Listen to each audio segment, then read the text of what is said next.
Hi, Facebook friends. I'm Jeff Robinson with Melton Truck Lines, the Vice President of Maintenance here.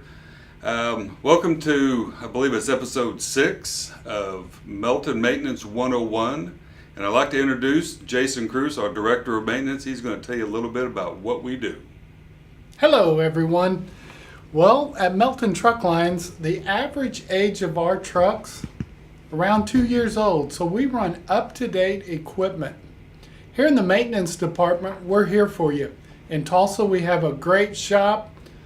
In Laredo, we have another fine shop. We also have our outside repair department 24/7. They're there to help you with all your needs when you're out on the road. You're broke down in North Carolina at 1 a.m., we're here to fix you. We're here to take care of your equipment and make sure you're running up and down the road safely and effectively. If you have any questions while you're here at Melton Truck Lines, please feel free to call myself, Jeff Robinson, or Bradley Borns. Thanks, everyone.